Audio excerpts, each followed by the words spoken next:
Joining me now is UFC welterweight fighter who takes on Sage Northcutt in the UFC Boise comain event this Saturday night. It is Zak the Barbarian Ottow back on the program. Zak, how are you? Doing good. Excellent. Good to hear. Thank you so much for taking the time, especially just during fight week and a few days out only from this big fight against Super Sage. I guess to dive right in, were you surprised when they put you up against Sage Northcutt? Did that come as a bit of a shocker to you? Yeah, a little bit.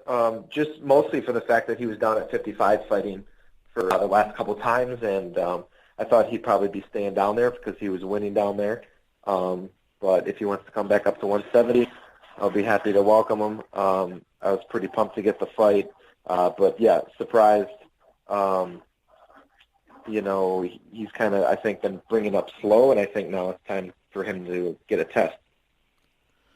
Is that how you look at this matchup? Do you feel like you're his toughest test maybe ever in the UFC? Definitely, for sure. Stylistically and everything, I think I'm definitely the toughest opponent that he's ever fought. At the same time, I think I fought tougher people than him. So I think experience is going to be definitely on my side in this fight, and I plan on using that to win. Northcutt, as you said, he's been brought up rather slowly, but he's a guy the UFC clearly wants to push and has tried to push. Sage's, limited skill set hasn't, basically his record sort of up and down. He hasn't sort of gone the 10-0 run early on that the UFC probably would have liked him to. Why do you think they matched him against you, though?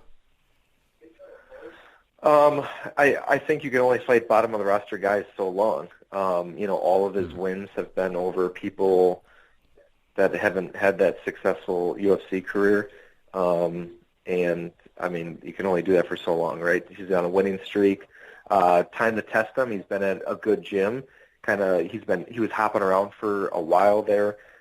He's at a good gym now, training full-time. Maybe he's developing and ready for that test fight and see where he's at. If he loses, then, just reset him some more. He's young.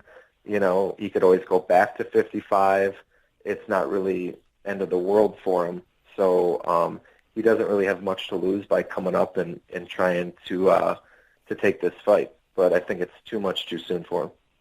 Now, of course, Northcutt, he gets a lot of crap, and he really always had ever since making his debut about 3 years ago now. He gets a lot of crap for being the young kid, for how he talks and his looks, and, really people I think are just jealous. But is this a guy you find difficult to take seriously, or are you in the camp where you've been rather impressed by him?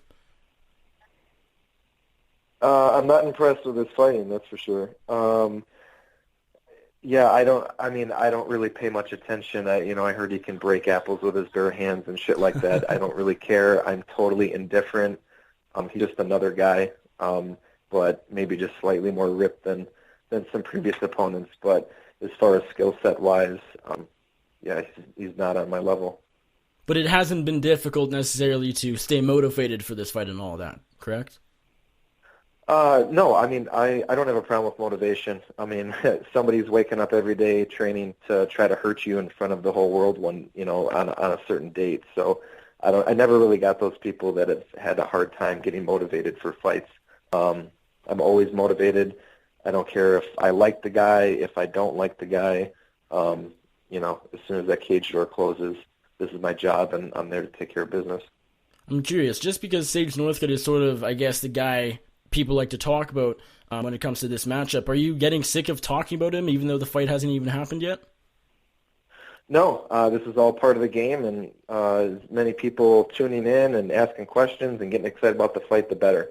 So I really like it. I like all the attention, and hopefully a lot of people watch and tune in on Saturday night. I think it's going to be a pretty epic fight here. How big of an opportunity really is this for you? Because, you mentioned that Northcutt himself doesn't have much to lose, but I feel like you don't have a ton to lose because Northcutt, the thing he's dealt with his entire career is the pressure's always on him, not really his opponent. Do you agree with that? Yeah, he's dealt with pressure, with all the eyes always watching him and expecting him to do so well because he's, so athletically gifted and stuff, and then sometimes he doesn't quite show up on fight night. Even like everybody else, I'm sure it's a lot to deal with, but I feel I do have a lot to lose. You know, maybe my job's not on the line, like, or something like that. But I really need to get on a win streak in my mind.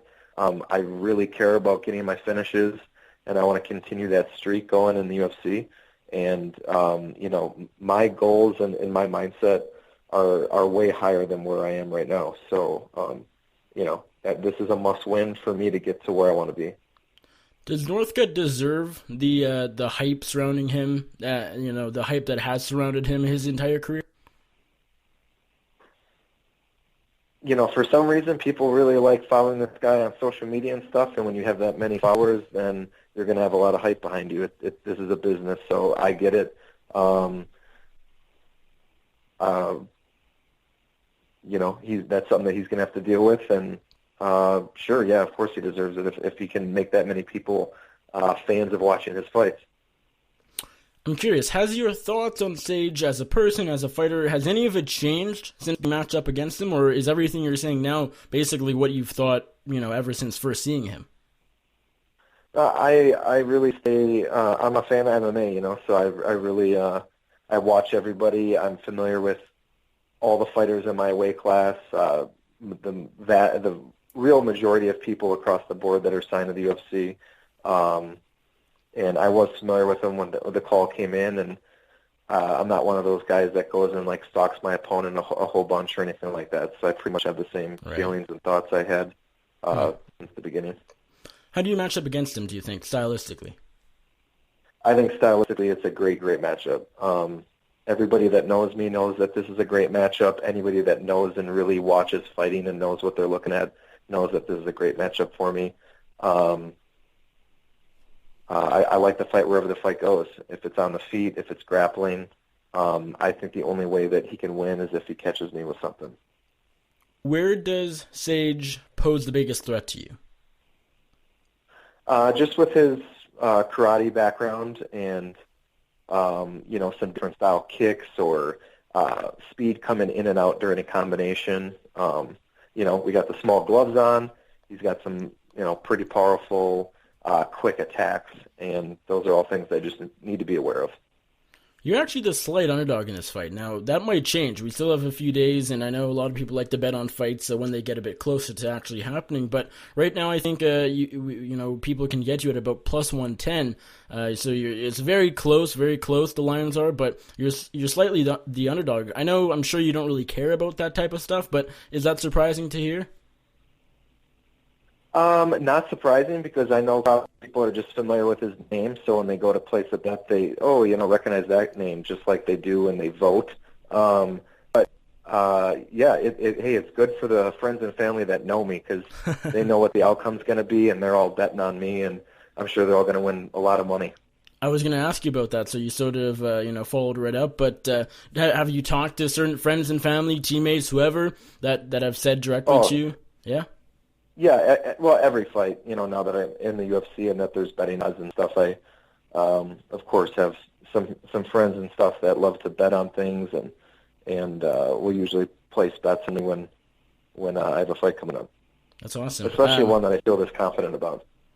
The fact that he's 0-2 in the welterweight division, he's sort of going in, I guess, hoping third time's the charm. Does that give you any more confidence that this guy, seemingly has a more difficult time up a weight class? I don't really look at the weight class as an issue or something that gives me confidence.